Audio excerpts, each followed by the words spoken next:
It's hot. It's very hot. The station's air conditioning is working overtime, so I'm not going to. That's enough introduction. It's us, it's that show, it's that time, and it's that voice. Our mics are live.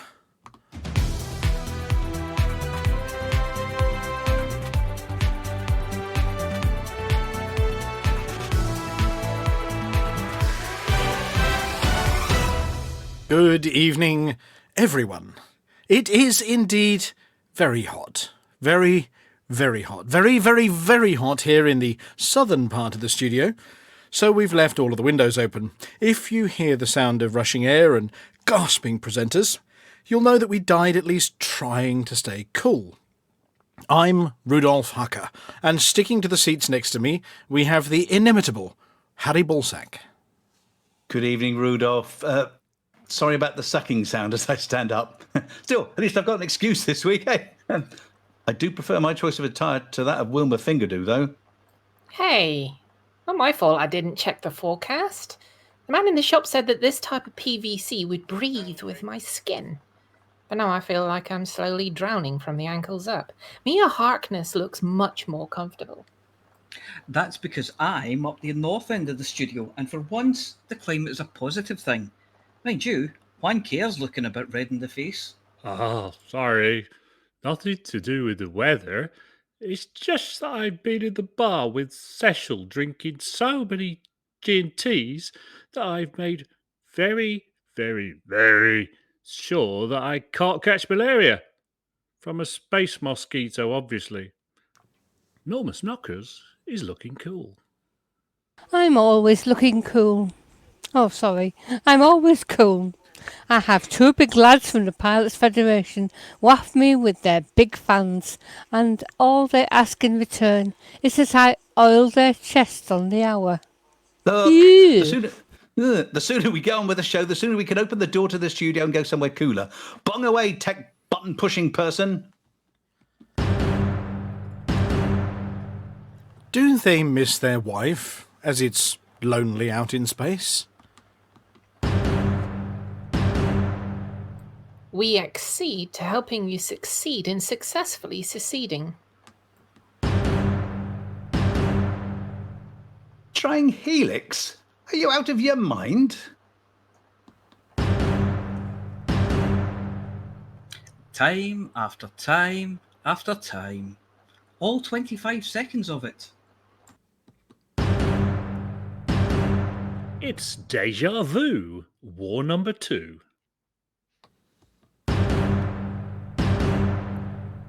Time to expedite the expedition exposition.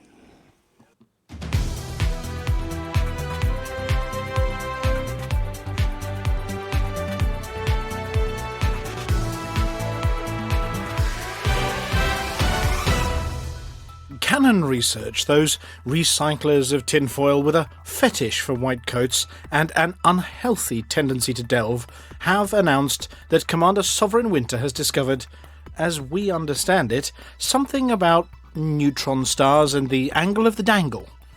We're not scientists, so we feel this gives us the right to interpret the results in whatever way suits us best. Sovereign Winter, after some hands-on experimentation, discovered a correlation between how far round you twist it, how far up it'll stick, and how long it is. Apparently they hope that this will lead to finding spherical objects nearby, after being led to look for such things by drawings on the ground that have been found on many planets. Some at Canon believe that these drawings are ancient totems, showing twin planets and a long curving path to travel between them, but others claim they're just rude pictures drawn by commanders in their SRVs. Commander Deadmeat GF was contacted for comment, as he is an acknowledged expert in his field, but his only comment was to giggle hysterically. Galnet was recently ablaze with news of when Azaladshu Free seceded from the Federation, and there are rumours that many other systems will be following suit. Always willing to help, the truckers have compiled a short, simple guide to successful secession. If you've decided to be a splitter and start your own one-planet authority, follow these straightforwardly simple steps. Stage 1. Start an independent faction. This is simple. Pick a name that represents none of your ideals. Tell people nothing about yourself. But it's not too different from other factions that exist. Do always remember to add people's, popular, or free in the name of your new factions. And indeed, many splendid factions have played safe and incorporated all three. Stage 2. Take your home system. Obvious, we would have thought. You need a territory to call your own, and it's a lot easier to start where you live. You can go home at the end of each day's warring, and you don't need to take a packed lunch when going off into battle. If you don't get past this hurdle, then it's best to change your name. Go for some holosurgery on your face, and get used to looking over your shoulder for the rest of your life. Stage 3. Take nearby systems. Now it's time to worry about real politics, as your measly little system isn't going to last very long in your hands if you curb your ambition at this point. Here's where you start to learn about consolidating your power base and introducing your neighbouring systems to your new way of life that's very different from anything they've ever had before, and of course they'll be grateful that you've liberated them, won't they? It is vital that you bring as many systems as possible in this phase under your benign wing, showing them how much freer they are, even if you have to do it with brutal repression. The reason for this is that you will eventually need to Stage 4. Fight off the Federation, or from whoever you wrestled control of your home system in the first place. Here you will need to get as much help as possible, maybe by convincing outsiders that you'd be a much better friend than an enemy, maybe by offering to fly them somewhere on a fleet carrier and then threatening to leave them stranded if they don't help, or even maybe by the most time-honoured method of all, bribery. Assuming that this phase goes well and the ticker-tape parades in your honour do not feature grassy knolls, then you can take the final and most important step. Stage 5. Make rude jokes about their president. It is vital that insults about the president of the Federation or other leader, see Stage 4, are bandied about at this time to show the populace that you have no fear of them. No, sir, not even if they do whisper to you in your nightmares. Remember, follow these rules, and you too can secede successfully.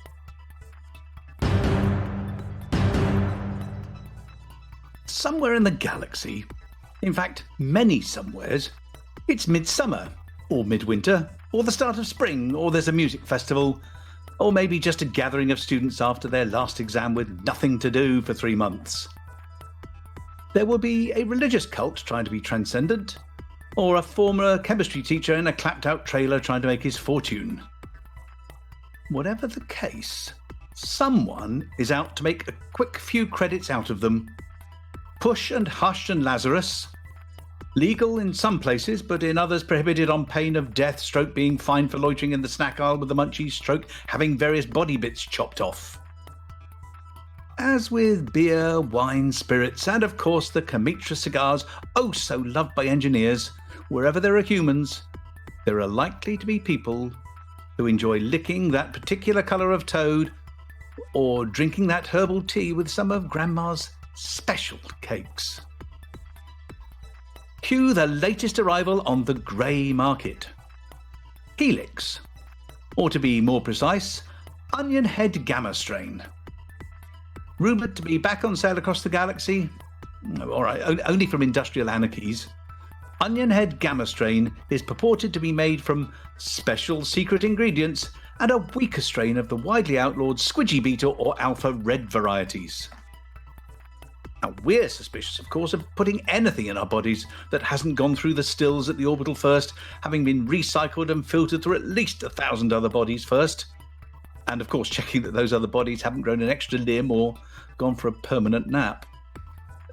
The idea of secret recipe on a mostly illegal substance fills us with an enormous sense of foreboding. As if a million hippies all cried out, "Whoa!" at once and then were suddenly silent. Of course, if you do get your hands on some Helix, and get caught by the Omnicops, and we've heard that's painful, then there's only one thing for it. Better call Saul. Is there an echo in here?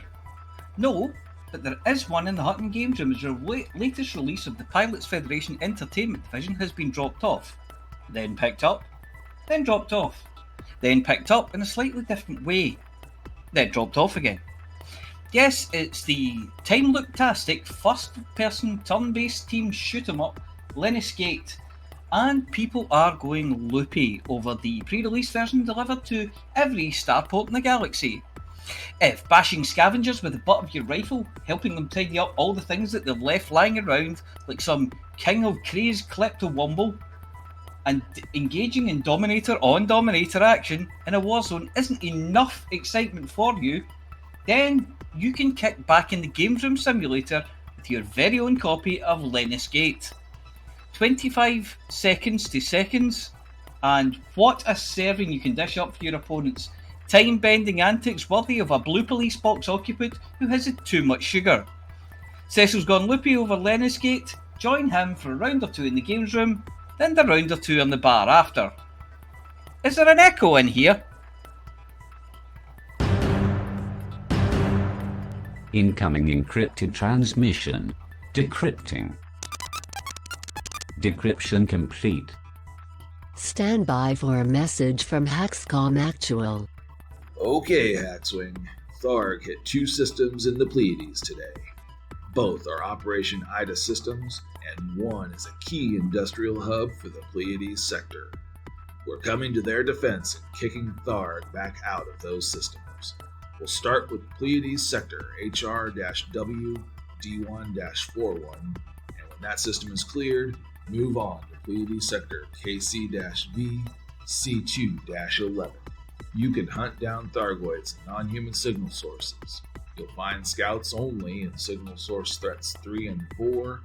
5 and higher will be large numbers of scouts, interceptors, or a mix of the two. If you're up for a long fight, support the local forces in the AX conflict zones. There you'll fight waves of scouts and interceptors until you force Tharg to withdraw. For our search and rescue pilots, Kipling Orbital and Malthus Terminal both have civilians and non-essential crew that need evacuation to the nearby rescue ships. For anyone on their first rescue runs, make sure you have heat sinks packed since it will be hot there. Also remember the automated docking will be offline, and random explosions may bounce you around in the docking barrel. It's a challenge, but those people need our help. Finally, a statement regarding the current role of the Fargod cult building megaships in the Panjavel system. While Haxcom views these individuals as misguided and potentially dangerous, we will not direct and do not condone attacks on any shipments delivered to Moore Hub in support of that goal. Let's focus our efforts on defending the Pleiades, truckers. That's it, Haxwing. Time to earn our pay. Keep your eyes on the signal sources and always be ready to defend the mug. Haxcom message complete. Defend the mug. Encrypted transmission complete.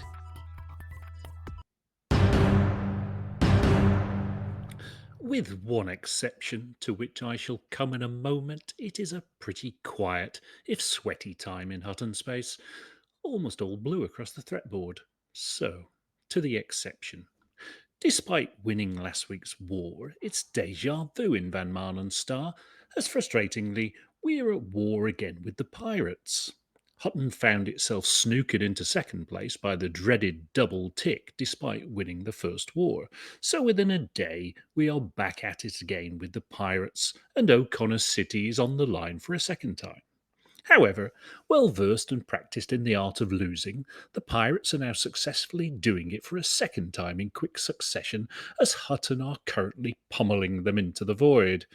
Happily, Hutton lost the war in Baal Taka, the last place we expanded into that we didn't want.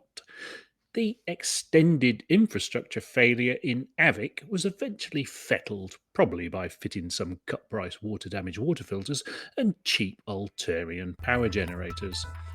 Next time, Perhaps we should stop the pinging and constant alarms from the station management system by turning off the alarm and maybe by taking out the warning bulb. We have 5 systems below 40% this week. Barnard Star on 31 needs immediate attention, and as no other factions are in wars or elections, now is your time to make it count. Wolf 25 and Epsilon Eridani are on 35%, and Epsilon Indy, which is slowly recovering, is on 39. VMS, which of course I just mentioned, is on 33. At the top end of the systems league, the usual half dozen overheated systems are doing their thing over 60%, but nothing too daft, with LP 532-81 out in front on 73. Priorities this week are, if you want to truck something, make the most of the peace in Barnard Star to boost Hutton influence, then go to Wolf 25 and Epsilon Eridani. If you want to shoot something, unlike last week, you can try to fire the last shot of the war in Avik.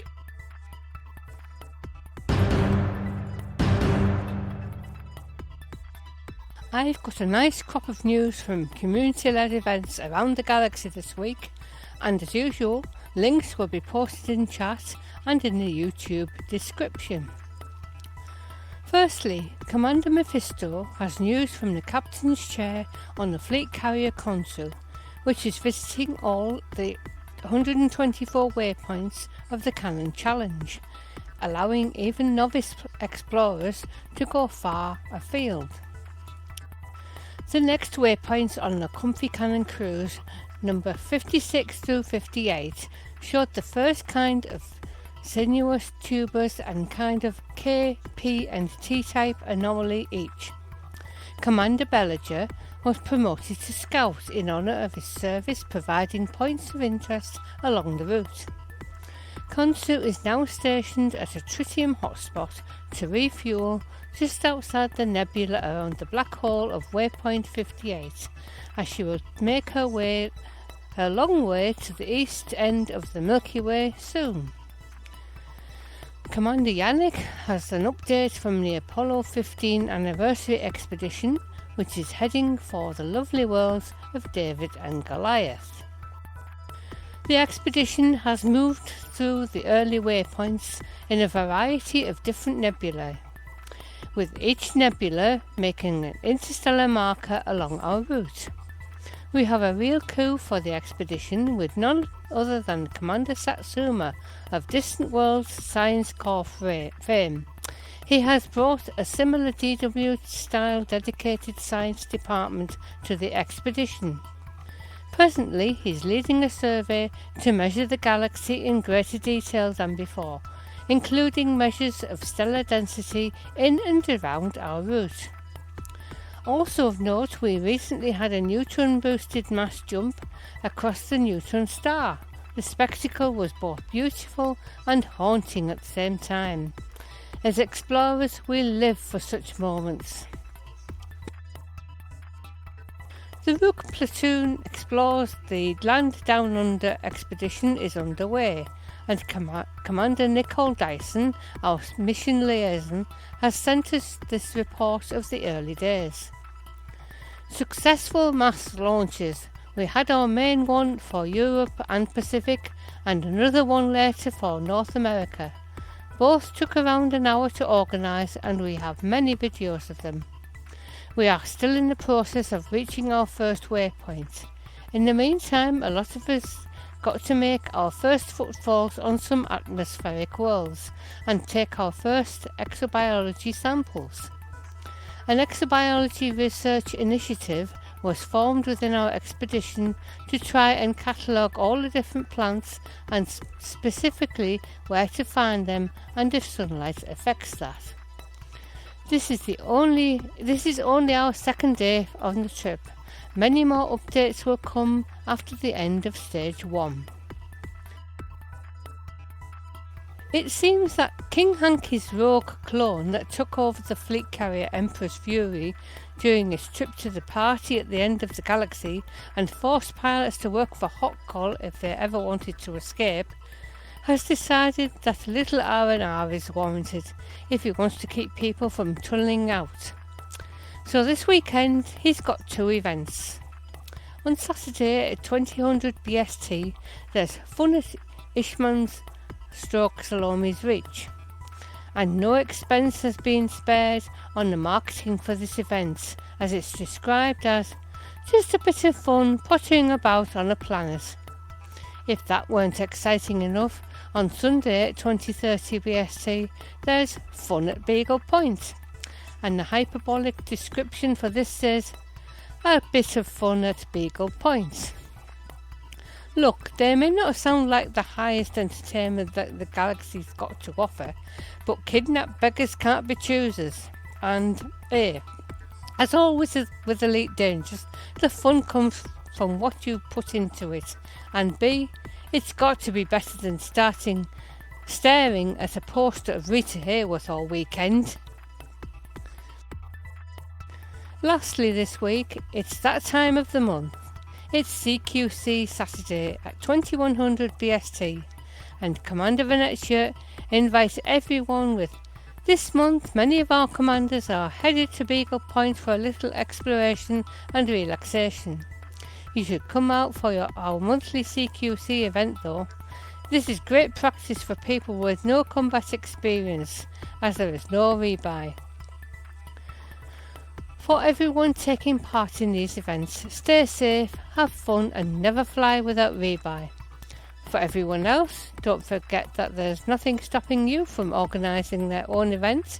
All you need is an idea, a place to do it and friends.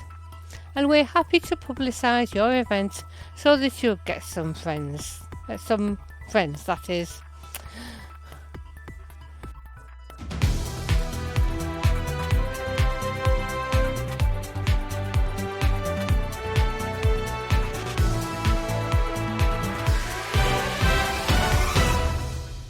And we're back in the studio. Oh dear, that noise in the background is me wafting. I'm wafting the door to try and make the air flow a little more freely in the studio. Oh, you're wafting that. Oh, that's it. Somebody is a bit pungent here. Who hasn't had a shower in the last 3 days? Goodness gracious me. Dave. That's everybody. Yes. Well, we had one of those sonic showers, you know. We tried listening to live radio. Screams at you if you don't have a shower. That one of those. A shower of what? You get screamed at if you don't have a shower. Yeah, by the way, the showers in these settlements. I'm not sure. I'm not a prude or anything, but leaving everything on display through those glass doors, it does not leave much to the imagination. No. Anyway. I thought Will might be all so over we have a comment. Hang on a second. Commander Leonard says, I don't see you all broadcasting to radio, just Twitch. Yes, if you are listening to the radio station at the moment, you've got some lovely music, but you haven't got us, because the transmitter fell over because it got too hot. So, yes, the radio station version of this show is currently broken, which means please tune into the Twitch. But actually, you can't hear this, so... never mind. Yes, Lenin, thank you for letting us know. Hey, if anybody can relay this... Hey, Lenin, you've got the tools. Lenin, relay this out to the radio station quick. No, maybe you can't. We have notified the service officials and Mr. Dusty and everybody else as to the broken transmitter, but there's not much we can do about it. It's way too hot and we can't be bothered. So I'm joined in the studio by the usual motley crew of presenters. We have Commander Ventura, who's busy mashing buttons trying to make the radio transmitter work. Good evening, Commander Ventura. He says, hello. Good evening, the Harry Ballsack, also known as Commander Palantir. Good evening. How is your parasol? My parasol was very good. I spent most of today in the back garden under the parasol, which is a 50% UV filter, typing away on a laptop with some scripty bits in there. Mm-hmm. Oh, so it's your fault? Absolutely. Yeah, and have you been trying the Helix edition of the Onion Head?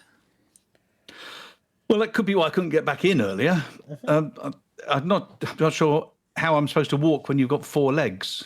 Now, I mean, obviously, we did a bit of research because, we're not the kind of people who do such things as Onion Head and Hush and Push and Lazarus, but we were trying to work out, what do all these things do?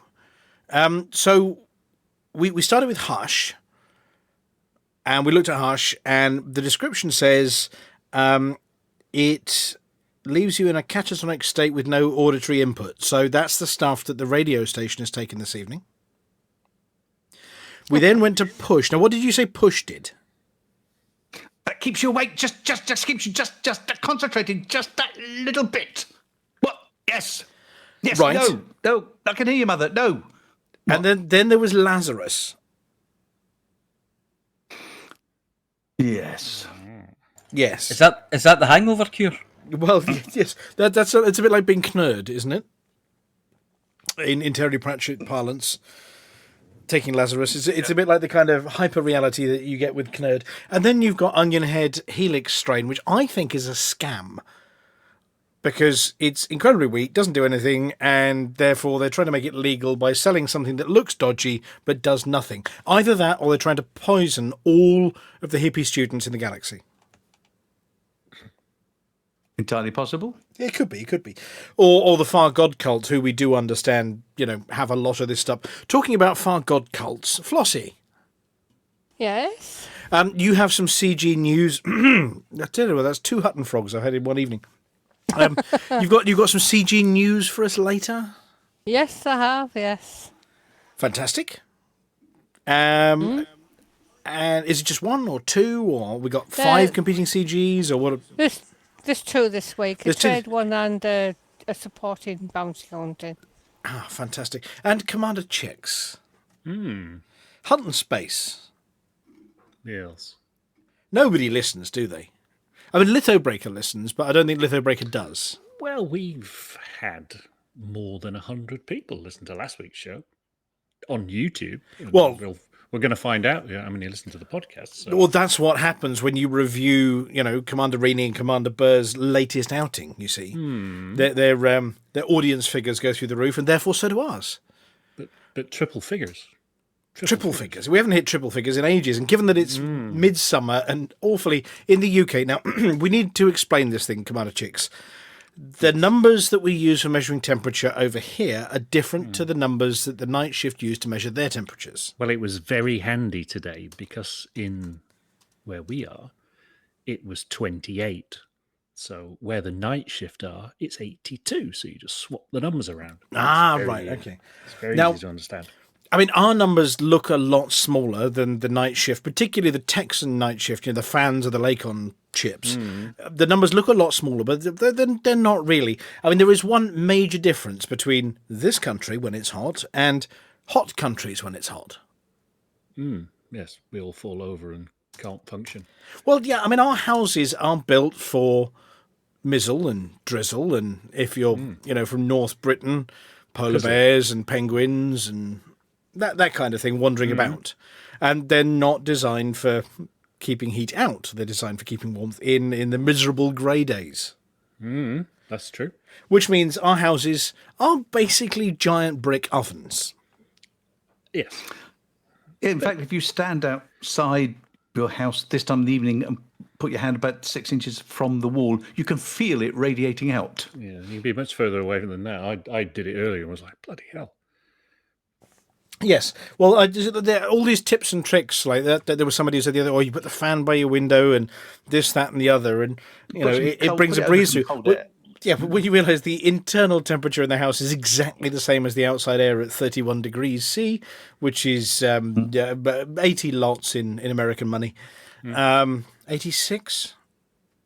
30, yeah, about that. Yeah, something like that. 86 numbers in night shift money. With the inside and the outside temperature the same, getting a breeze through your house is not really doing very much.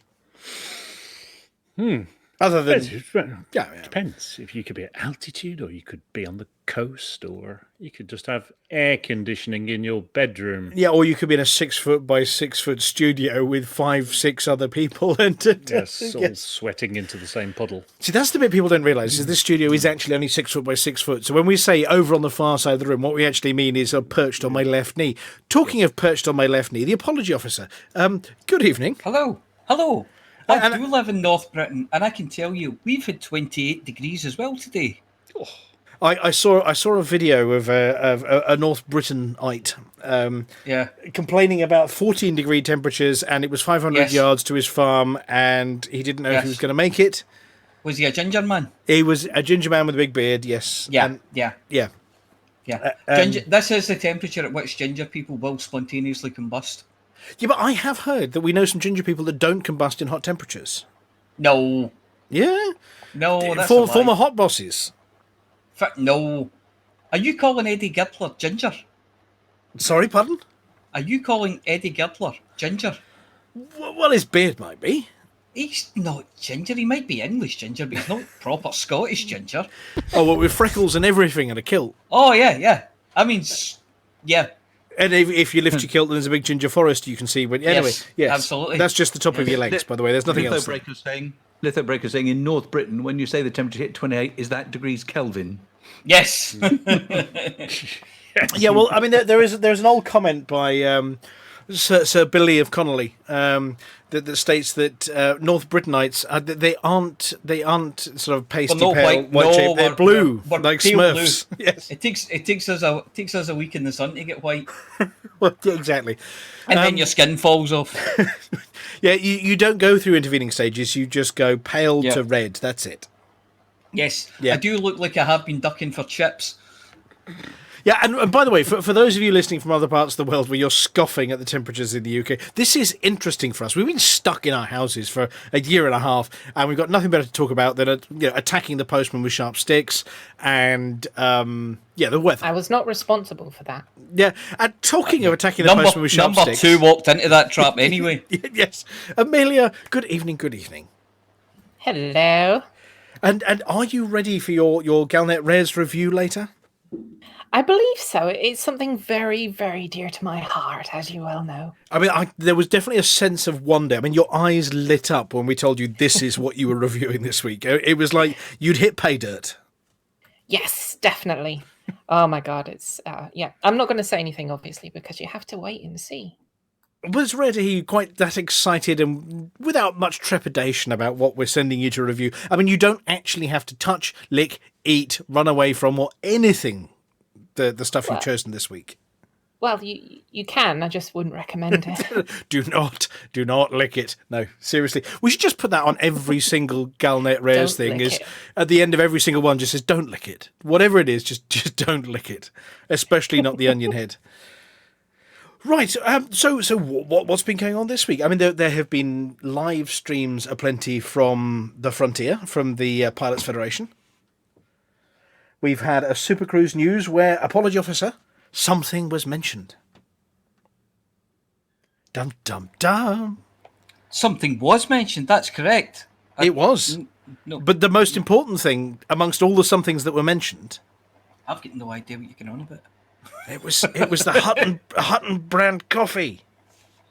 Oh, was it? Oh, good. Yes. It finally arrived. Yes, they managed to... No. It arrived on time. It was finally picked up.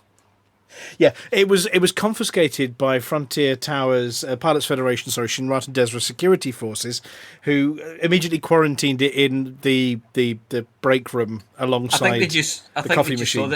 I think they just saw that it come from Hutton. Well, we couldn't have made it much more obvious that it was intended for Sally, really. Mm-hmm.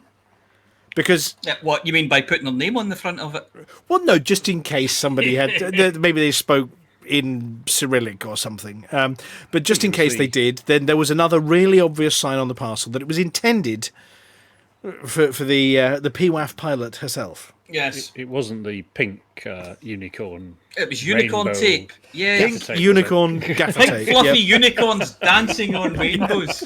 So that was a bit of a hint that it was actually for the pilot of the PWAF. Yes. But inside there was some Hutton brand coffee beans. Yes. Which there was a squee over. A very dark roast coffee that tastes of cigarettes and regret. Yes. Yeah. It's the kind of flavour you get if you sort of lick the bottom of the Marmite jar after it's like been dried in the sun for a while. I do love that pink unicorn duct tape. That is so cool. That's awesome, isn't it? I've got rainbow tape as well, but I went for the unicorn stuff. Yeah, and so this stuff. Tell us what, where, why, when, how. Where does this come from, and who are the maestros and maestresses? Is that the right word? Behind this awesome blend of coffee. Well, as chicks will know, because we went there About a month ago. on his recent excursion to North Britain.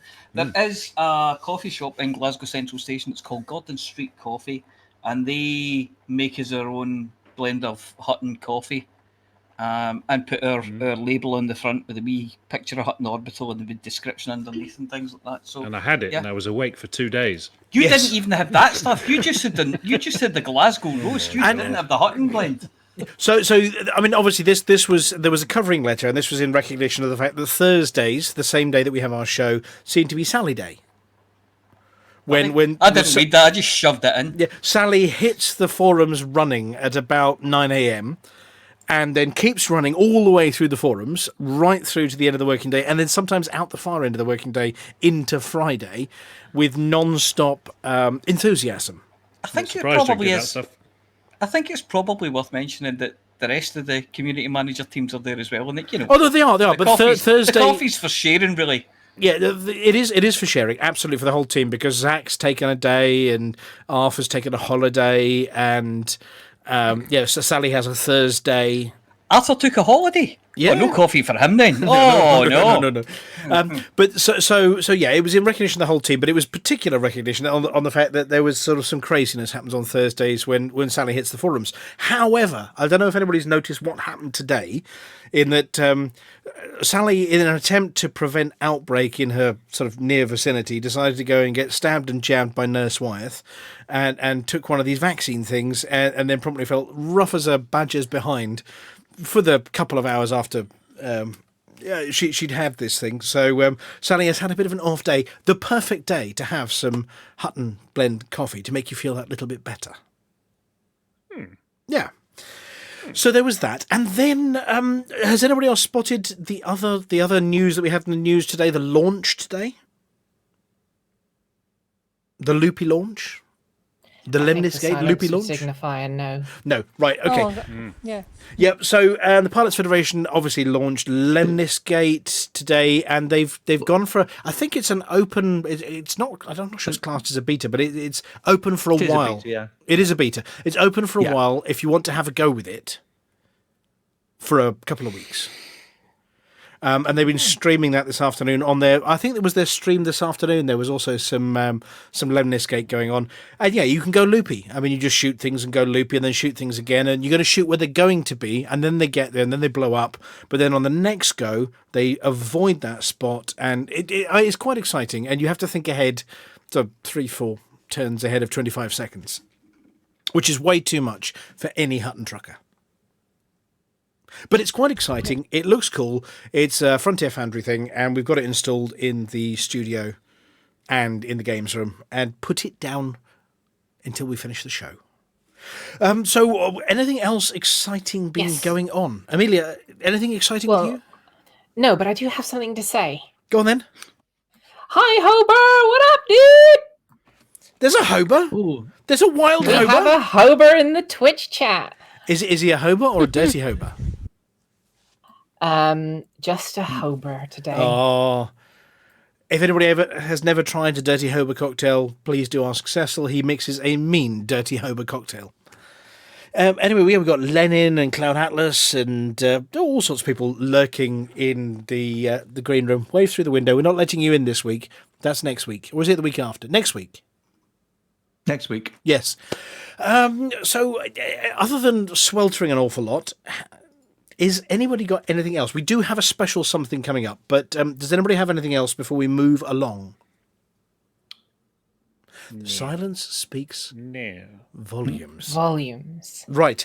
So earlier in the week, we got we intercepted a Galtwit transmission from a Commander Westhorpe. I think we broadcast it on the news last week, saying that Commander Westhorpe was in jail yet again, and so we sent a reporter out. Well, actually, no. I pulled the short straw and I had to go and do it. To go and interview Commander Westhorpe to find out why this person keeps ending up in jail and what they were doing to get there and why they keep getting stuck and rescue teams need to be sent. So if nobody's got anything else, this is quite a long interview.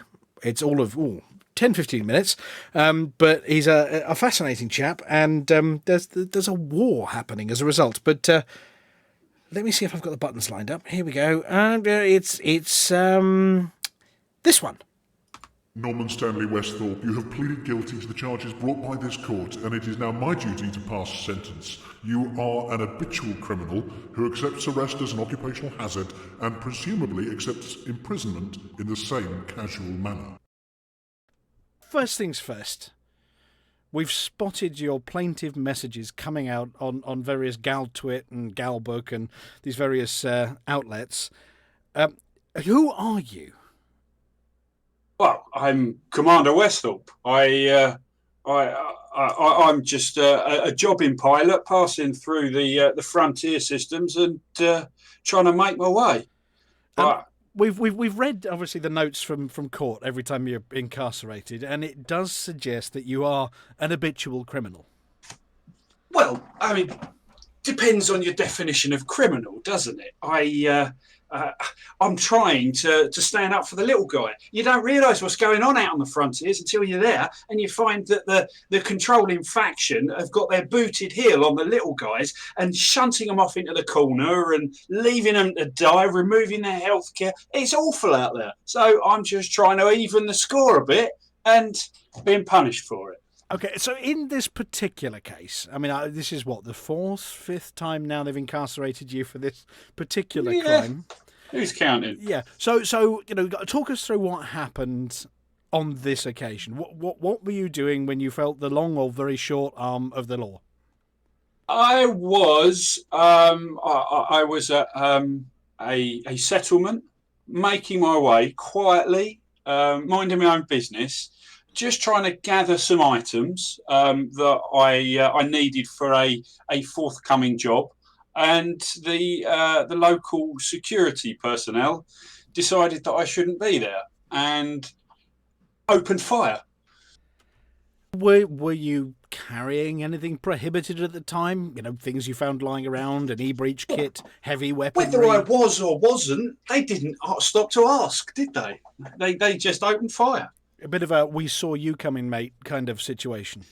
Yeah, it might be something to do with my hostile status, to be fair.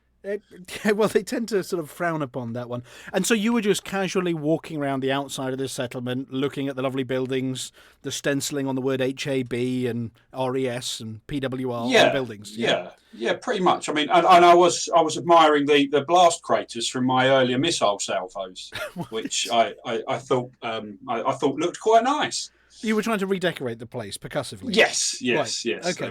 And so the security took objection to you, and they unleashed a barrage of laser fire and that kind of thing in your direction, at which point you felt like lying down for a bit. Well, yeah, I mean, I was a little bit confused by it because I thought I'd got rid of all the security staff. I don't know where they came from, but that's what the missile fire was for earlier. that big vulture flying overhead with people falling out the bottom of it wasn't a big hint at that point. Oh, that's what that was. Yeah. I thought that was just a passing school trip. Oh, it may have been, judging by some of our commanders that have been attacked by ninja Girl Scouts in the past. It could have been a day trip of very deadly Girl Scouts. When you regained consciousness, of course, you were incarcerated at one of the prison ships. Yeah, back at my old gaff in Pilgrim's Ruin in HR 3005. And those cells, they look quite comfy. I mean, the bed does look fairly comfortable. Well, yeah, to be fair, you got a choice of 2 beds and a bench. I've been in worse. So, I mean, you were in solitary on this occasion. You weren't paired up with some nefarious criminal on the other bunk who insisted that they had the top bunk and you couldn't have it. No, well, see, they've got a strange policy there. I'm not quite sure how they administer the sentences, but all the doors are open, so you can just walk out again. Could it be that while unconscious you had served your time?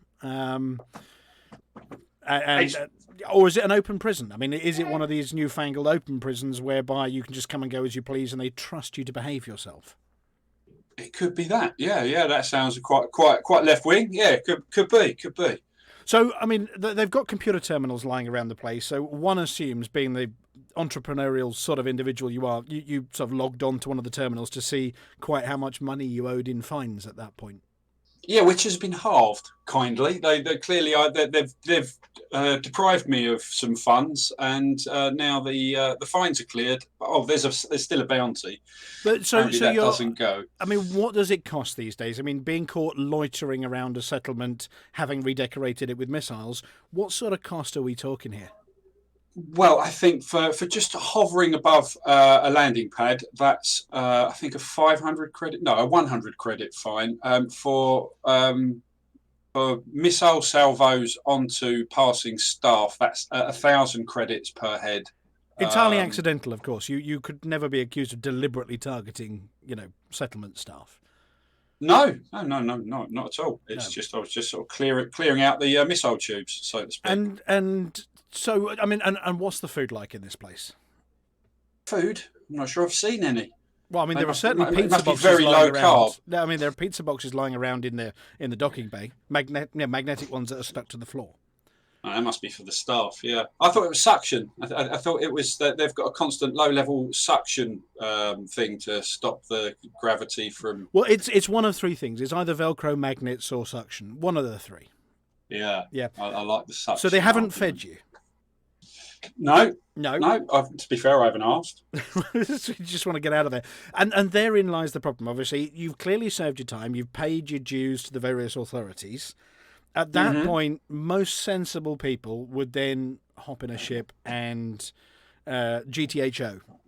I would love to. I would love to. Yeah, GTFO, however you like. Yeah, however, my ship is not available to me. It has not been transferred to the same location. Oh, so they've like wheel clamped or presumably, yeah, your ship somewhere. I mean, did you take your ship with you when you were doing? I mean, you obviously were flying over, setting off fireworks for them, a nice display. Is there a possibility they've impounded your ship somewhere? That would make sense. However, the maps and facilities I've been able to see, my ship appears to be still at the location where it was left. Where I landed close to the settlement, walked to the settlement, and then I've obviously been incarcerated on foot, and my ship has been left back 190 light years away. Right. I mean, the next stage for anybody would be those nice guys and girls over at Apex. Which they are present. They do have a presence at the detention centre. However, they can only the only system that is in their range is 13 light years away, and that has only 2 destinations that they can take me to, which are both outposts. So as outposts, neither of them have an inter-astra facility where I can summon a ship. Right. Now that's understood, and obviously your ship's small enough. It's not just a case of not having any big pads, and you're flying some uber giant Imperial space dildo. Cobra Mark IV, specifically being used because it uses a small pad, and if you want to interact with settlements, you have to have a small pad. Right. So they will take you somewhere, but when you get to that somewhere, you're then stuck. Yes. Right. So that's a bit like, we don't go south of the river, mate. Taxi driver drops you on the very north edge of Westminster Bridge or something and refuses to don't take go you out any of town. further. Yeah. No, don't go south of the river. Yeah, I'm clocking off in a bit, son. It's that kind of thing. Yeah, so I've got 2 options. I can either stay where I am, get an Apex taxi to the neighbouring system, where all I can do then is shuttle between the 2 outposts that are there. Because the shame is there aren't even any settlements in that system. There are plenty of planets that are landable, but there are no settlements on any of them, so I can't even undertake a new crime spree. I mean, go. Sorry. I mean, go sightseeing. Help tidy up things lying around. That's Yeah. And obviously, the taxi drivers then, you can't call a new one to take you on further somewhere else because they know your sort. I mean, sorry, they don't go anywhere else. Yes, exactly. I think there is a limit to the range. I'm guessing it's about 150 light years, and the closest next populated system is above that. Right. Now, obviously, the system that you're maybe setting off the fireworks in, I mean, this is a regular location for you. You've got work there. I mean, you have a contract to do something in that area, which is why you can get in the same spot. Yeah, I've been working to. I've been working with the Shunned, the unkindly titled Shunned, clearly a name given to them by the oppressive boot heel of the governing state. So yeah, I've been working with the Shunned to try to get them in a stronger position to bring their influence up, which it now has reached a 50-50 influence with the only other faction in the system. So, I mean, your work is, I mean, a bit like privateers of old. You do have a letter of marque from your own particular faction who says, you know, you're perfectly legitimately allowed to redecorate settlements using percussive means. Yes, I mean it was a last resort. To be fair, I have over a number of weeks. I started off with very gentle tactics. I was just recovering items, and I was transporting goods and doing what I could passively to try and build up this much maligned small group to give them a little bit more influence and power. But then there was a terrorist attack. They suffered a terrorist attack. They went into a terrorist attack state. And at exactly the same time, the governing faction, the controlling faction, went in, their happiness changed from happy to elated. So it was quite clear they were very chuffed that the Shunned were having a terrorist attack. If that isn't a smoking gun, I don't know what is. But that was the incendiary moment. State-sponsored naughtiness, I mean, is yes. What we're talking about here. Yeah. Yes, at which point aggression started to escalate and other missions became more acceptable. So, yeah. Taking all of this into account, and now this is the umpteenth time they've managed to catch you, I see that there are a few possible solutions here, but how have you got out of this circumstance? I mean, have you appealed directly to the Pilots Federation to rescue you from this one? Well, the very first time, I put an appeal out to independent pilots, and I was graciously rescued by Camel Number 1 and Commander Berger. They both came at the same time. It was a bit of a fiasco because they managed to get me out. I got on board their fleet carrier, and then they jumped, and I somehow was left floating in space. It's a conspiracy, I tell you. After that, though, I have relied on the Pilots Federation. Yes. Mail one Sally Morgan Moore actually came to my rescue on one occasion. I heard it was done in a very pink and sparkly fashion as well. Oh yes, yes, as you'd expect. Yes, as it stands, and they say crime doesn't pay. Yeah, they're not joking on that one. It's quite punishing. You know, I will keep relying on and leaning on the Pilots Federation to try and highlight to them that perhaps better facilities are needed out in the frontier. Yeah, I mean, somewhere maybe with large pads. I mean, maybe a campaign to build a station for a halfway house, should we say, for people recently released from jail, where they can haul their rehabilitated backsides and start behaving like real pilots. You know, a bit of piracy. I don't know what you mean. What are you saying? A bit of smuggling, that kind of thing. You know, perfectly legitimate business activities. I've had the nod from one of the guards here that I think our time is up. He's popped up on my video screen, and he's putting that sort of finger across his throat, which I mean, I assume means you're not scheduled for termination. That the call should be ended sometime soon. But well, as long as it's the call that's terminated and not me, I don't know if the policies here have changed. An offer from the team over here at the Hutton radio station. We are blessed with an awful lot of Hutton trackers around the galaxy. So if you do get stuck and you do need a lift, don't forget to shout. And I'm sure we could send somebody over with, I don't know, a spare seat or, I don't know, an arc cutter stuck in a cake or something like that. That is very kind. And of course, if you're a trucker-sponsored getaway driver, I love it. Right, well, I think that guard has gone from putting the finger across his throat. I think he's turned apoplectic with rage, and he's gone purple on my screen now. And he's shouting. I've got it muted. He's loading his pistol. He's definitely shouting and tapping the screen at me now. So look, thank you very much for coming to join us. We will try and send some people over to help you as well. You know, don't be afraid to tag us and say, "Oh, guys, help!" And we will send, I don't know, 4 or 5 fleet carriers and maybe 30 or 40 ships over to come and rescue you. That sort of thing, you know. Awesome. Yeah. Well, up the Shunned. Come and help us out in the Up the shunned.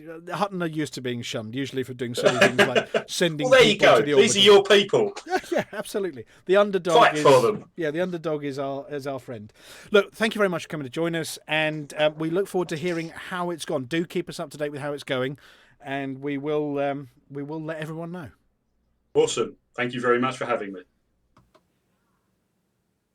And we're back in the studio.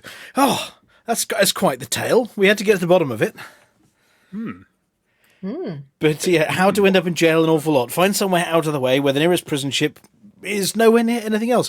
Well, look, we're going to say thank you very much to Commander Westhorpe as well, who I understand is lurking in the stream chat at this very second. So if you are in the Twitch stream chat, give him an 07 and maybe offer some help. Commander Chicks.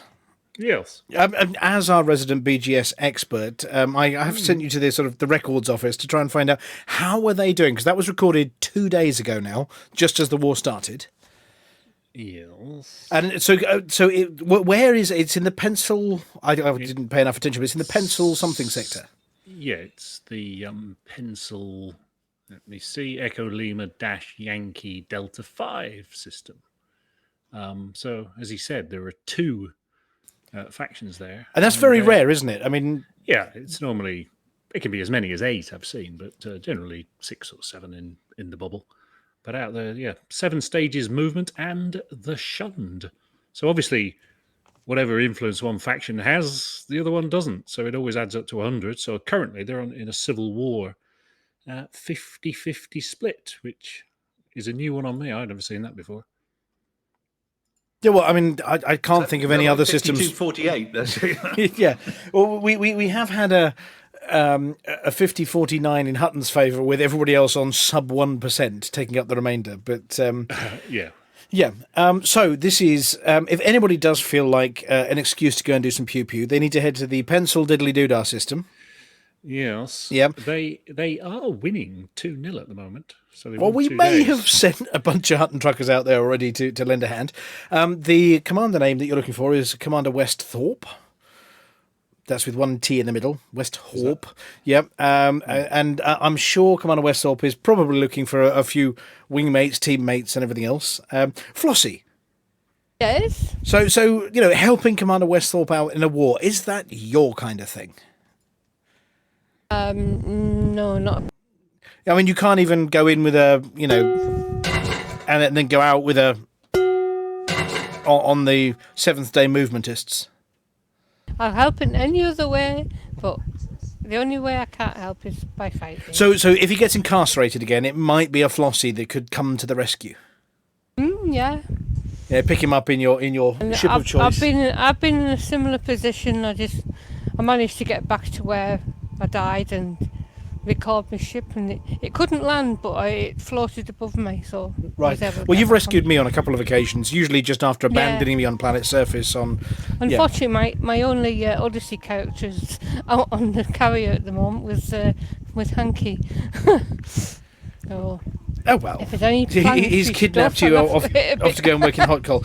And Aemilia, I mean, does that sort of thing tickle your fancy? I mean, I know you have other interests, but have you engaged in any of this combat? I know you got yourself a new flight control system, such that you could do so without sticking your head in a sort of sweaty box of VR. Unfortunately, yes, but I'm not really into the combat side of things. I'll do it if absolutely necessary, but if they need minerals, then yes. Oh yeah, I mean, as soon as they've won, they will only get a 5% lead, so they will need a bit of a hand getting clear. So, but I know that some commanders, I think Commander Farcarp has headed out there, and a bunch of others over from the Hutton Facebook group. I know some Hotbox apology officer may have headed out there potentially. Right.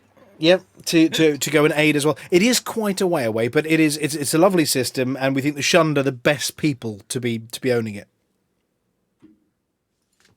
Anyway, right. Well, look, thank you very much. Now, Commander Palantir.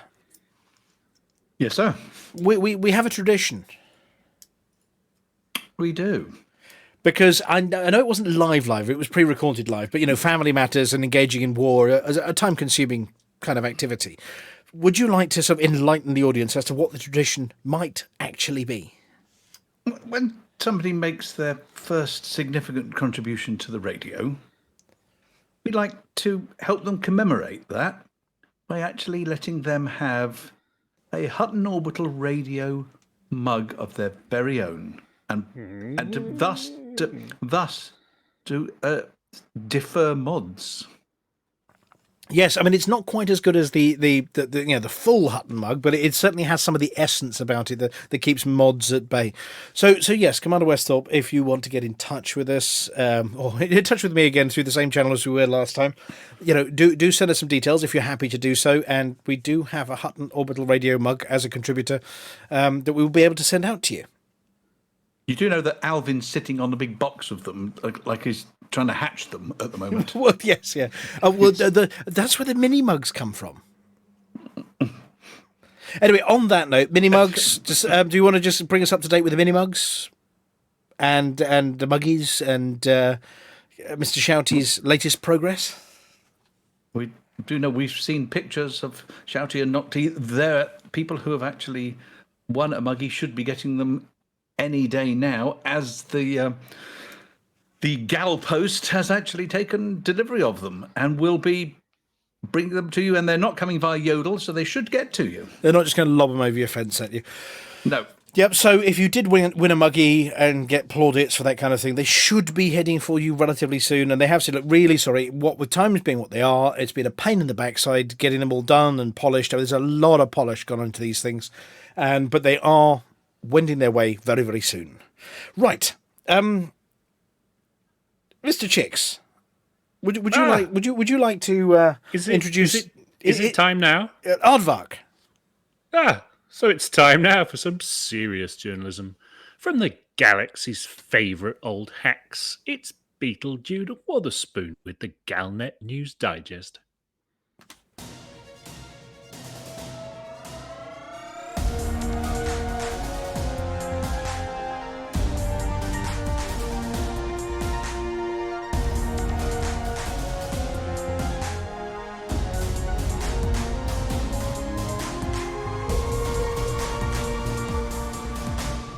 Galnet News Digest, 22nd of July 3307. We read the news so you don't have to.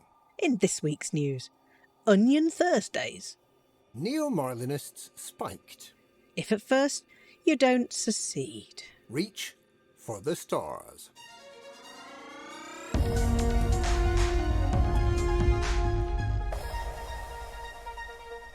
Despite rumours of shortages caused by plagues and by factions leaving the Federation, the new Onionhead Gamma strain, created by the Blue Viper Club and funded by the Kumo crew, is on sale now at Anarchy Systems near you. A milder psychotropic than other strains of Onionhead, Gamma strain, also known as Helix, is much easier to cultivate, thriving in hydroponics plants and in zero gravity. This ease of production means that Gamma strain will not be classified as a rare good, but will be available in roughly 10% of all Anarchy systems on the open market. It will, however, not be universally welcomed as an import into the Federation, Alliance or Empire. Quite where the modified Onionhead strain came from is a mystery. Blue Viper Club clearly does not have the biopharmaceutical knowledge or skill to create such a drug. Its appearance on the market is strangely reminiscent of the Wonder Fertilizer that appeared on the market a few years ago and that turned out to carry a terrible blight, created as an act of terrorism by the Onionhead farmers of Panem.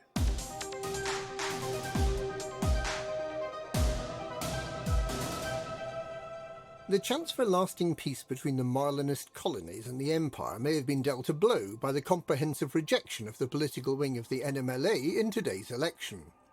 Moderate candidate Coyote Tao of the Free Marlinist movement won by a landslide the election to head up the Marlinist consulate, on a ticket to preserve the Marlinist colonies in their present form and to live in close harmony with the Marlinists' galactic neighbours. This should, in theory, mean peace. But his victory leaves the NMLA, which had hoped to gain representation in the Imperial Senate, out in the cold. With no prospect of getting backing from mainstream Marlinists to negotiate for the toppling of the Duval dynasty and the triumphant emergence of the Marlinists as the new leaders of the Empire, And with the Theta Group still on the run, how long will it be before we see another string of atrocities on the scale of the 9 Martyrs attack?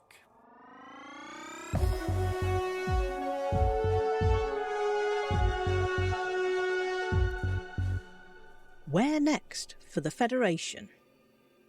With 10 systems and 4 factions already departed, how many more will follow? President Hudson's disastrous attempt to monitor the communications of all federal citizens and companies, while popular among many citizens, has caused deep disquiet among those in favour of civil liberties and the rights of the individual. And it turns out that quite a few ruling factions have a majority of members who believe they should have the right to privacy from the government. The Domestic Counter-Terrorism Act was brought in the wake of the 9 Martyrs bombings, with a view to nipping any further terrorist plans in the bud. But the terms of the Act have been interpreted generally by the Proactive Detection Bureau, whose job it is to identify criminals before a crime has even been committed, so they can be arrested preemptively. A number of students of politics and history have been arrested for researching their coursework. Hudson and his crony, Vice President Archer, seem intent on cracking down on dissent in precisely the way that will foment a revolution.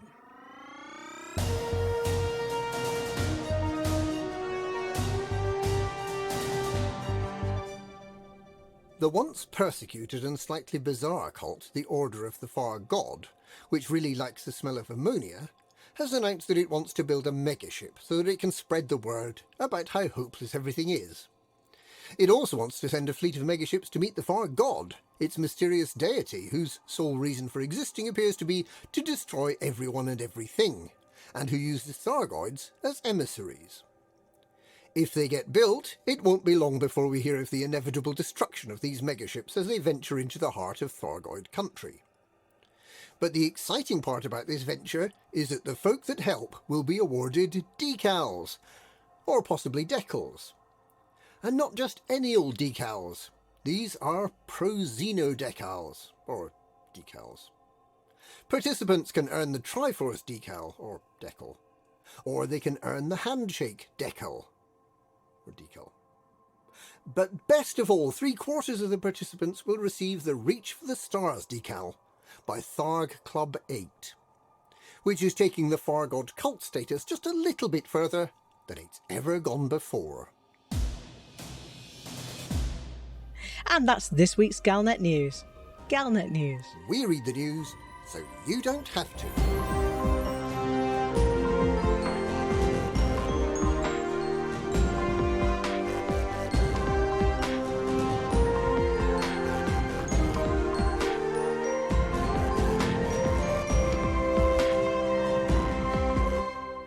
We've got to all stick together, commanders there for each other.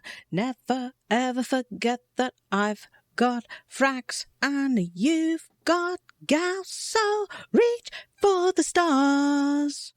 Watch your heat rise higher, reach for the stars. Time every weapon fire, reach for the stars. And when that fog caustic's over you, that's when your beam lasers and heat sinks will come in handy, actually. They will.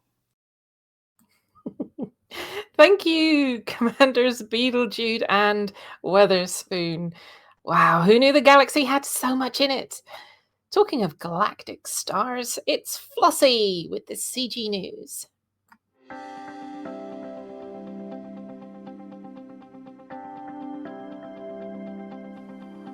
It's Flossy. It's Flossy. It's Flossy.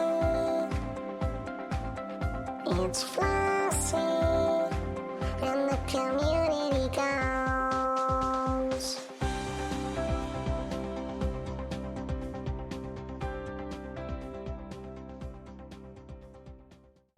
Hello, Flossy here with this week's Community Goals News. First of all, last week's CGs. Support Verity Dexter to secure or KO Tau to exclude NMLA representation. It was a long two after support for Verity Dexter barely left the starting block with just 620,000 tonnes delivered by just over 200 participants. Support for Kaya 2 passed Tier 4 with 29,680,000 tonnes delivered by a little over 1,400 participants. So, a victory for Kaya 2. This week's new CGs deliver goods and protect deliveries to outfit Fargod megaships. The Pleiades Concordat has requested deliveries to support the Fargod cult in the Panjabel system.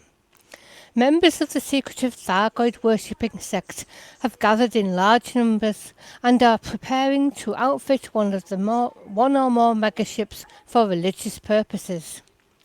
Although the cult has no official spokespeople, local news feeds carried a brief message from one of its senior members, known only as the First Herald of the 58th chapter. The faithful have hidden in the shadows for far too long. Now is the time to reach out and welcome the Far God with the support of our friends in the Pleiades Concordat. The first megaship, the Testament, will be a missionary vessel to spread the word to all humankind. If we are blessed enough to obtain commodities for more megaships, these will be sent on a pilgrimage into deep space to communicate with the Far God. Far God believers are generally accepted to be non-threatening, albeit controversial, due to their reverence of the Thargoids. Some news feeds reported public disgust that the cultists should be active at a time when Thargoid forces recently attacked several systems.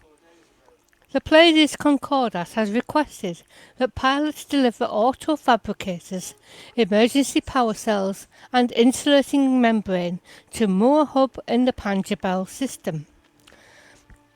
As the cultists are routinely targeted by anti-Xeno extremists, the Pleiades Concordat has placed bounties on all wanted ships to protect deliveries.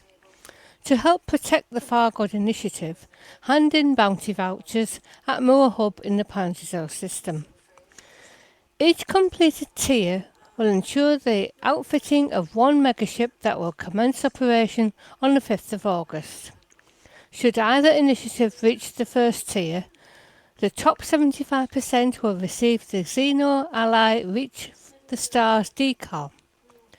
The top 50% will additionally receive the Xeno Ally Handshake decal, and the top 25% will additionally receive the Xeno Ally Triforce decal. The initiatives begin on 22nd of July and will run for 1 week, and if the final target is met earlier than planned, the campaign will end immediately. To earn rewards, you must sign up as an active participant before delivering auto-fabricators, emergency power cells and insulating membrane, or handing in bounty vouchers to Moor Hub in the Panjabel system. And that's it for this week's CG News. Flossy told you what to do. Thank you to Flossy, and remember, no sexts, please. We're truckers. Next, it's over to the sports result with the apology officer.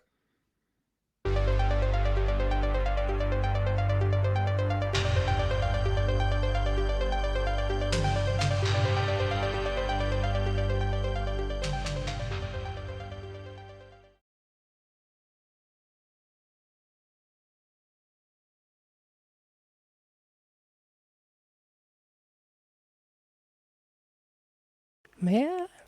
The apology Apology officer. We appear to have lost the apology officer. Quick. I have now unmuted myself. There we go. Hello. Yay! Seamless. I'd only got the first two paragraphs out. Here we go again, people. Do you want me to do intro tune again? Hang on a second. No, it's fine. It's fine. I've had time to rehearse now. Right. Welcome to this week's belated Hutton Sports Report. The Hutton Sports Report is sponsored by the Hutton Helper, the only third-party resource to come with a big button to show when you're muted. This week we have the following events. The How far can I take a carrot cake from Sol Endurance Special? The T9 Munchie Box full of goodies cup. The car full of curries and pakoras and pizzas and kebabs you're not allowed to eat delivery driver challenge. The I would kill for a plate of chips right now battle royale. The I've gone mad with the hunger spree. The picking what passengers you will eat first if you get stranded invitational challenge. And the classical and the classified results, the Mexican food standoffs will be penalised. All plates must be cleared and buffet rules apply. The teletype machine is heating up and I'm sure I can smell bacon cooking. Let's get stuck in. Ouster Angel, 175. The Shriek, 46. Light 027, 200. Chicks, 70. Goatee, 266. Montgomery Python, 191. Attic, 137. Kinetical Pulsar, 124. The Original Bastard, 120. Brett Riverboat, 72. Raven, 74656, 2647. Above the Sky, 773. Brecon City, 2. Hamilton Academical, 3. Dunfermline, 1. Drumnadrochit, 3. Queen of Kukari, 2. Castananari Kittens, 2. Wolf 124 Paramedicals, 1. Treppin Terriers, 2. That's decals for Raven 74656, which is the second time that they've won one. Last time was March, but they still haven't claimed it. It's very sad. So, please email itookpart@huttonorbital.com and arrange to collect your Hutton decal kit, which this week consists of a pizza box with a Hutton-shaped cutout and a squeezy bottle of tomato sauce. Only one Hutton run this weekend by Commander Jintosh, whose time of 1 hour, 23 minutes and 59 seconds puts them in 105th place overall. Horizons players, do Odyssey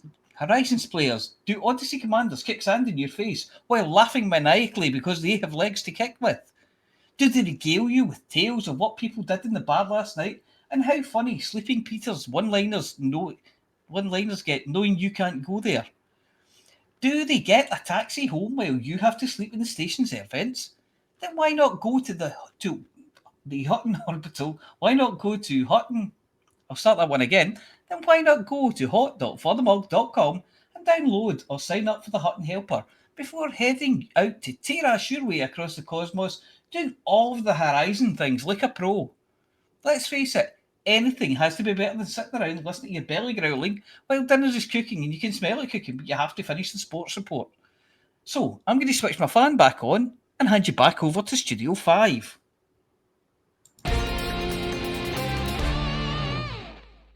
Thank you, Mia. Did you know the reason that the stroopwafel that you were going to go mention at the beginning of the sports report, if you didn't decide to ad lib, goes on top of the drink, is to soften the caramel?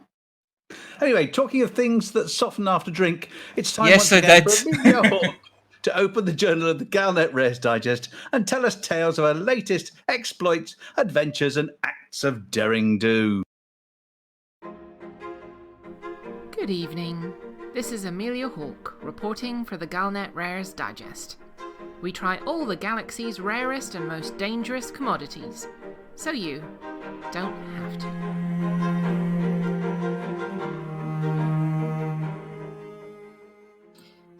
In the life of a Galnet Rares reporter, days are usually anything but boring. If we're not fighting off carnivorous plants, sticking things in our mouth that are most likely to have unintended and potentially dangerous consequences, or learning the intricate history as to exactly how this rare is going to kill you in new and interesting ways, then it's not a normal week here at Galnet. Sometimes, though, things are boring. This week is one of those weeks. It started with an incoming message from a very civil engineer and a selfie with his very boring tool.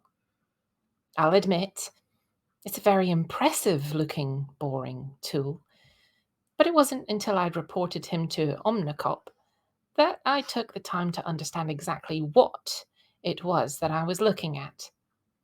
Yes, it's a rare. It's not a plant or a reporter eating menace in fluffy colours. It isn't a drug or a food or even an exotic drink. It's far better than that. For someone who just loves mining, this is the absolute pinnacle. Whoop out one of these bad boys at a party and people will go, "Ooh." Crank the dial up a little and they'll go, "Ah." Turn it up to 11? Well, I'll talk about that later. But there's likely screaming and running and rather worrisome crunching noises. The big tool I've been looking at all day is a Wulper hyperbore system. They come in many sizes, but the one I'm most impressed with is the Mega Wulper. I've got one in my garden. And what is a Wulper? Mineral extraction and boring systems are most commonly found aboard ships, visiting rings and chopping chunks off, scraping surface deposits from, or gleefully blasting big bits into itty-bitty little bits from large asteroids. Formed at the birth of star systems, captured by the gravitational field of large bodies, then served up in manageable chunks. Just for me. Just for miners. Of course, there are bigger chunks, planet-sized ones, rich in minerals and valuable metals to date, other than finding rocks just lying around or fitting expensive mining operations in hazardous environments, not the easiest of things to extract. With the Wulper, though, with their patented boring technology, I read the manual, and what it does is really boring behind the scenes. But to watch one of these babies do their thing, stand it up on its legs over a rich deposit, rig it up to a power supply and turn it on, and a beam of energy stabs into the crust of the planet, vaporizing the minerals which are collected and then reconstituted into a special filtration system, and onward to waiting Type 6 transport vessels. The light, the noise, the Wulper noise as it does its thing like a hungry stomach. They're rare as the crystals required to focus the energy beams have to be absolutely flawless. One imperfection and, well, you wouldn't want to be standing within 500 kilometers of one of these things. I'm wearing a hard hat. I look a bit like a mushroom in this thing, and a protective suit. But even from 500 meters away, I can feel the force as it munches and chomps its way through the planet. Any closer and, well, you're getting a tan. Too close and it isn't so much a tan as a quick roasted epidermis. Stand right on top of one as it fires up. Well, you're vaporized. Then sorted into your constituent elements and put out for sale in tiny little parcels. Oh, and a word of warning. Never lean on the control panel. These things go all the way up to 11.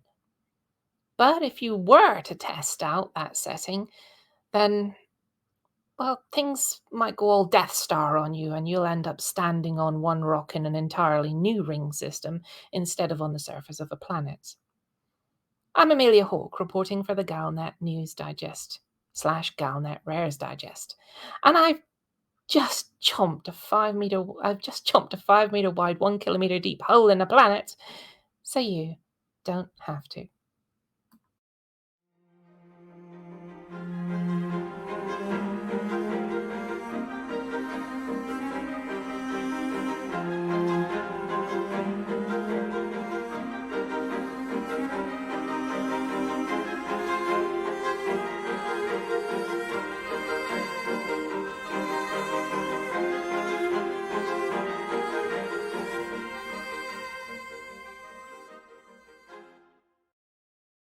The glee, the absolute glee.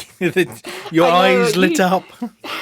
You can always tell that I'm excited about something when I start stumbling over my words and getting all excited. Well, yeah, and obviously, whoever wrote that one and put the word news instead of rares, I keep doing that, you know. Yes. But I mean, this is a monster. I mean, you may have seen those settlements with these things rigged up on extraction settlements with that beam of light going into the ground there. Sort of chomping and crunching away at the crust and just sort of vaporising. There's a bit of gold here and, a bit of platinum there and and just sort of sorting them all out. But I mean, this is you can't mount these on ships. I mean, you might mount them on capital ships possibly, but... Possibly. Yeah. But they're a marvel to behold. I mean, there's no mechanical contact, is there, between the boring machine and the ground? It's all lasers. It's all focused by these crystals. Yes. I mean, from the second you penetrate that planet, it's all fun and games. Well, it is unless you're in on the panel. It goes up to 11. The thing is, they have to, because some planets are really tough, and therefore you've got to crank it up that little bit more. Whereas some are made of Swiss cheese, or they look like it after you've been at them with one of these things. But I mean, obviously there is a little bit of the ethics in there. Should we be strip mining planets? Well, quite of course like we that? should. Well, yeah. Yes, we should mine everything. Mine everything. 400 billion planets out there. I'm sure they won't mind one or two that Emilia's poked holes in with her whooper.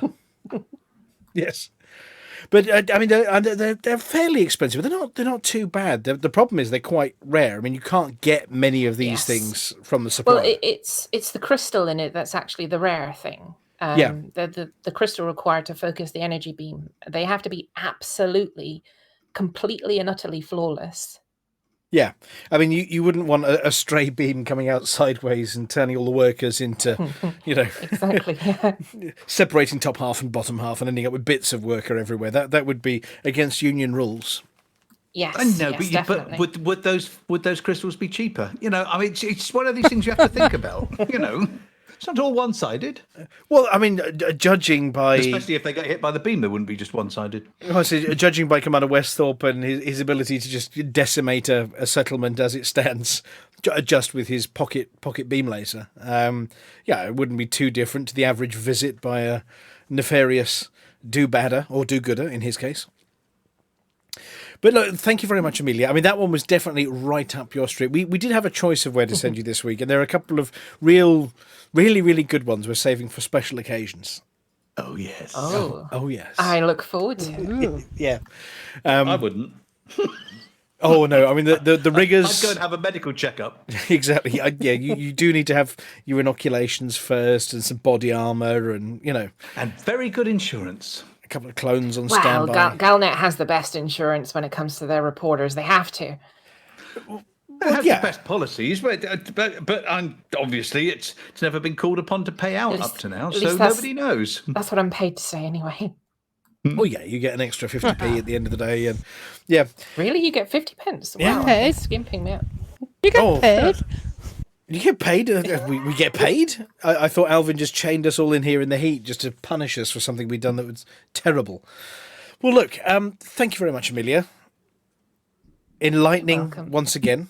There are still plenty of rares to go. And in fact, this new Helix thing is a rare, I think? Yes, it might be one to test. Yeah, well, we're not sure. I mean, there may be some safety issues on this one. It is a known psychedelic. Because it won't be rare because it can be made in all sorts of places. Rares are usually only available from one station. Oh, so maybe And it's when have we ever been bothered about safety issues? 10% of Anarchy systems. Oh, crikey.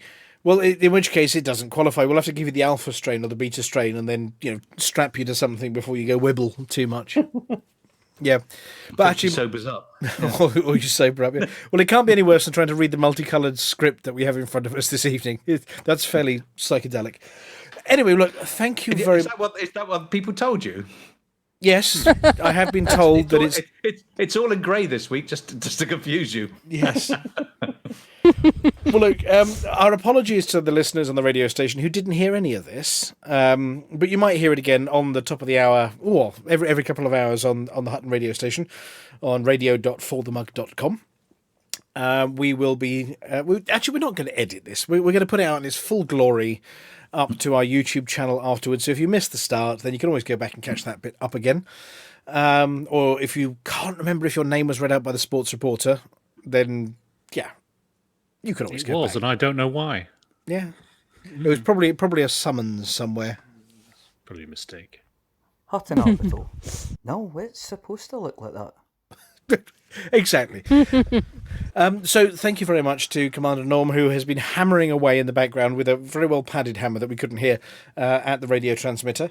And thank you very much to Commander Palantir for services above and beyond. Mm-hmm. Somebody should change the orange bulb on that transmitter. Yeah, they should. You keep That's asking. probably what's wrong with it. Yeah. I keep sending a technician up there, but they never seem to the right size orange bulb. Yeah, well, is it bayonet or is it screw fitting? I think it's small bayonet. Or is it just a push fit jobby? I've no. I mean, the last person came back with 30 Oh, it's people not a to their jobby. hands. No, you really need a light bulb. No, don't leave a jobby up there. No. Well, thank you very much to Aemilia. You're welcome. And we look forward to your next outing next week, potentially. Now, I'm going to have to confess before I move on to the next couple. Next week, I will be partaking of dear old Mum's Menith birthday. Ooh. You just don't want to do the green room. I mean, she planned it 70 years ago, absolutely perfectly, just so on this. In that case, I'm going to David's mum's birthday. That sounds like a plan. We could Thursday, broadcast the green room from there. Yeah. Well, you never know. I might have to pre-record a couple of swear words at you. No, I'm having cake and you're not. Or something like that. Oh, no. I'll just make sure I have cake for Thursday. Yes, and talking of cake, I might be making an impromptu visit to the Palantir. It's not impromptu. It's a planned impromptu visit. There are things scheduled in that Mrs. Palantir will be cooking things and baking things. If Mrs. Palantir's doing it, it's going to be cakes. It's going to be cake. Cakes and biscuits for only the very best for Mrs. P Senior, Mrs. 21 Senior. Better start the diet now. Yes. So there will be a flying visit of a small puppy and a small child, waving and then disappearing off again. Yes, the boatie will be charging around your garden, watering everything for you, probably. And my thanks to Commander Aidan as well, who popped by randomly yesterday. Just got a message saying I'm in the area, and he turned up with beer and buns, and then I charcoaled a few sausages and things for him. So it was very, very nice to see another Hutton trucker in person, albeit in the back garden and at socially distanced distances still, because we're very sensible like that. So yes, thank you to Commander Aidan, and thank you to the apology officer. You're welcome. I understand you're going to be hunting down this wayward commander with a paint pot. No, I'm not going to hunt him down. It's up to him to come to us. I've got the paint pot, I've got the pizza box and the tomato sauce ready for him. And the scissors.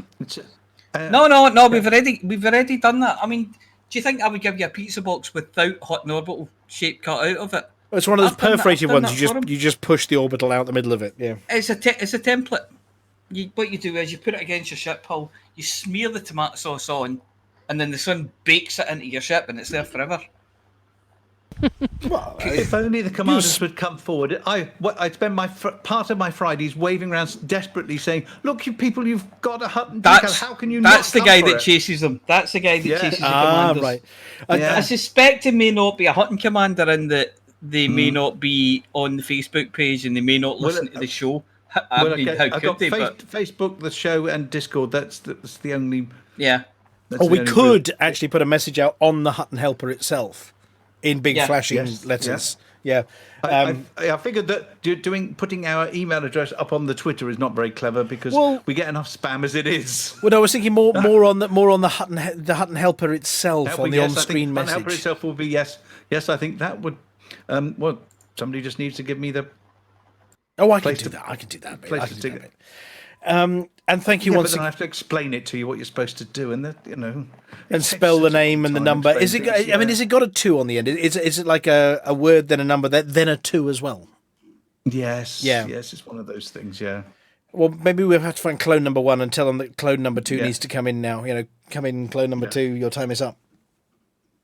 And do Commander Chicks and your twirly moustaches. Oh, yeah. So I've just had a thought about that transmitter light bulb. And Do go on. How many Hutton truckers does it take to screw in a light bulb? Just screw up the light bulb. Possibly. Apparently more than we have. Apparently it's 2, but nobody knows how they got in there. Yeah. And, of course, Commander Flossy. It lights up at night. You climb up the ladder or down the ladder or something, but you definitely go along a ladder. It's on level 11. I got the joke, chicks. Don't worry. Why do you need a ladder? It's 0G. What? Magnets, Velcro, and suction. Velcro, yeah. And ladders. Tethers. Yeah. Is that how you screw in a light bulb with suction? You'd fall down to the bottom if you didn't use the ladder. I'm not telling you what falls out of my bottom with a ladder. No. Oh, dear. Right, then that's enough of that now. And thank you very much to Commander Flossy. You're very welcome. And you'll be letting us know next week how this Far God CG went and whether anybody actually cares about the Far God cultists. Yeah, I'll let you know how it goes. Well, if they pay well, people will care. Yeah, I mean, look, there's decals. People always like decals. Yeah, they always like money as well, though. Unlike Commander, what was it? It was Raven 74656 Space 2. Yeah. Yes. Yes, who clearly doesn't like nice decals on their ship. And of course, thank you very much to Commander Westhorpe for the interview earlier. It was good fun. And we hope the war goes well. We'll know by next week whether you won and you're in charge and you get a nice new office. Other than that, it remains for us to say... For the mug! I was too slow taking my headphones off for that. That's the end of the show. Everybody's buggered off now, so why don't you bugger off too?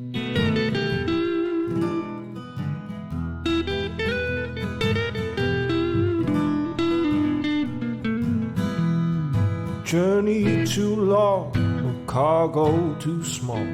Profit margins never really mattered at all. We're gonna take the cargo where it's needed today. Super cruising all across the Milky Way.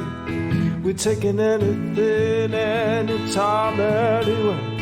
Loading up the teen out to the brim with the rest for the more, for the more, for the more, for the more. Yeah, you know just where we're coming from. For the more, for the more, for the more, for the more. Yeah, everybody sing the trucker song.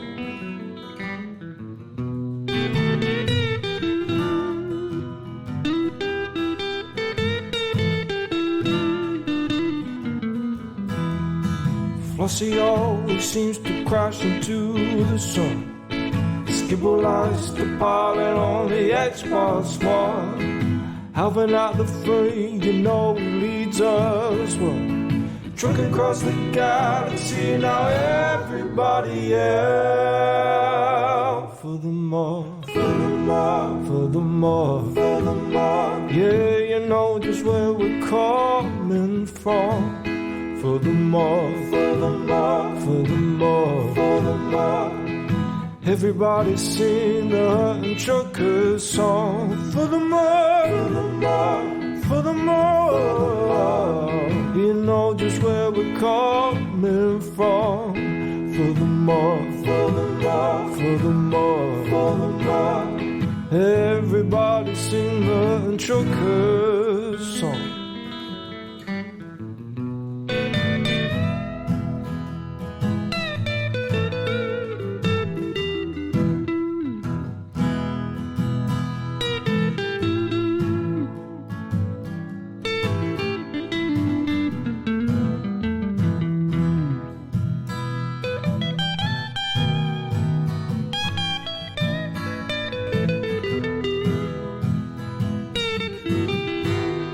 So give me a large path that I can land on, and I'll give you cargo and sing you my song. No point 22 light years to go, cruising to Hutton, no journey too long, no cargo too small. The profit margins never really mattered at all. We're gonna take the cargo where it's needed today. Super cruising all across the Milky Way. We're taking anything, anytime, anywhere. So shout it out loud, loud. You don't even care for the more, for the more, for the more, for the more. Yeah, you know just where we're coming from. For the more, for the more, for the more. Everybody sing the and trucker song. For the more, for the more, for the more. Yeah, you know just where we're coming from. For the more, for the more, for the more. Everybody sing the and trucker song.